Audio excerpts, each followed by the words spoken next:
Every year, someone tells you it's too late to start a YouTube channel, and every year, new channels still cross 1 million subscribers from zero. So, which one is true? Neither, really. What's actually true is that most people who start a channel this year will quit within the first 10 videos, not because YouTube is saturated, but because they built their channel around the wrong things from day one. That's not just happening to you if you've tried and stalled out before. Almost every creator who's grown past 1,000 subscribers made the exact same 6 mistakes first. I'm going to walk you through the 6 decisions that actually determine whether a new channel survives its first 90 days, plus what genuinely works instead of what most beginner guides tell you. So let's get into it. First, your content direction. Most advice tells you to pick your niche before you upload anything, and that's exactly backwards. Instead, treat your first 90 days like an experiment. Pick 3 to 5 things you can realistically talk about, things you already know or already do, and post across all of them for those first 3 months. Then open your analytics and let the data tell you which one your audience actually responded to instead of guessing. You are not one dimensional, so don't force yourself into a lane before you've even seen what sticks. But here's the thing you should know about this approach. It only works if you actually go back and look at the data at the 90-day mark and commit to narrowing down. A lot of people run the experiment, see one topic doing better, and keep posting all 5 pillars anyway because narrowing down feels like they're giving up on something. If you don't eventually pick a lane, you stay a generalist channel forever, and generalist channels grow the slowest of all. Next, equipment. You do not need a real camera. Your phone already shoots better video than a camera did 5 years ago. What you actually need to spend money on is audio, because a viewer will tolerate mediocre video a lot longer than they will tolerate audio that sounded like it was recorded in a tin can. A basic clip-on wireless mic runs somewhere in the $50 to $100 range, and that's genuinely the only piece of gear worth buying before you've made a single dollar. Pair that with a window for natural light, and you have everything you need. Talking about the downside here, minimal gear also means minimal excuses, and that's exactly the problem for some people. If your blocker right now is, I don't have the right setup, stripping that excuse away can be uncomfortable because now the only thing left standing between you and posting is you.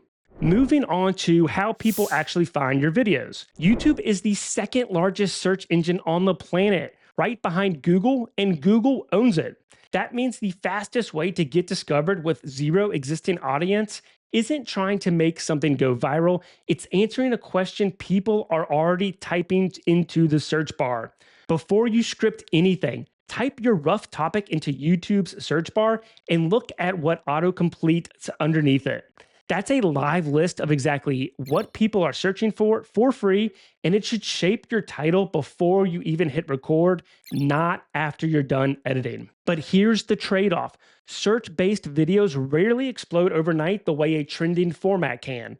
They build slowly, one video ranking for one question at a time, and that patience is exactly what makes most beginners give up on this approach before it pays off. Fourth, your packaging. Once someone's video shows up in the results or on their homepage, they decide whether to click on it in under 3 seconds, and that decision comes down almost entirely to the thumbnail and the first few words of your title. The best performing thumbnails usually have no more than 3 visual elements on them, something a viewer can read and understand instantly without stopping to think. More clutter doesn't mean more information gets across, it just means slower recognition and a lost click. The catch is that new creators almost always do the opposite. Whether you're not confident in your content yet, it's tempting to cram your thumbnail with text and arrows and extra graphics to compensate, and that instinct actively works against you. Fifth, how you handle the fact that your early videos won't perform. Your first 10 to 15 videos are not for views. They're for reps, for learning how to talk on camera, how to edit without it taking 6 hours, how to structure an intro that doesn't waste the first 30 seconds. A simple trick that actually works. After you post each video, Pick 2 or 3 specific things that fell flat and fix only those on your next upload. You're not competing with anyone else's channel yet. You're just trying to beat your own last video. Here's the thing though, this only works if you keep showing up on a schedule, even when the view count says you're failing. Consistency has to come from a decision you made in advance, not from the motivation that shows up on some days and not others. Because on the days it doesn't show up, that's when channels get abandoned. Sixth and last, treat the channel like a business from the first video, not once it starts growing. There's a simple filter worth checking your topic against. Are you passionate enough about it to make videos on it for 2 years? Are you proficient enough to speak on it without a week of research per video? And can it actually make money? If any of those three is missing, it's worth reconsidering before you invest 90 days into it. And on the money side specifically, don't wait for YouTube's ad program alone. To reach full monetization, you need 1,000 subscribers and 4,000 watch hours over 12 months, or a lower early access tier at 500 subscribers and 3,000 watch hours. And ad revenue by itself is one of the weakest ways to earn from a channel, anyways. Affiliate links and simple digital products, even something as small as a checklist or a template, can start earning before you ever hit those numbers. So here's the honest recap. Run a 90-day content experiment across a few pillars instead of guessing your one niche up front. Buy a cheap mic before you buy a camera.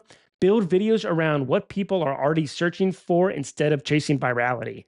Keep your thumbnails to 3 clear elements. Treat your first 10 videos as practice, not a report card, and build multiple ways to earn instead of waiting on AdSense alone.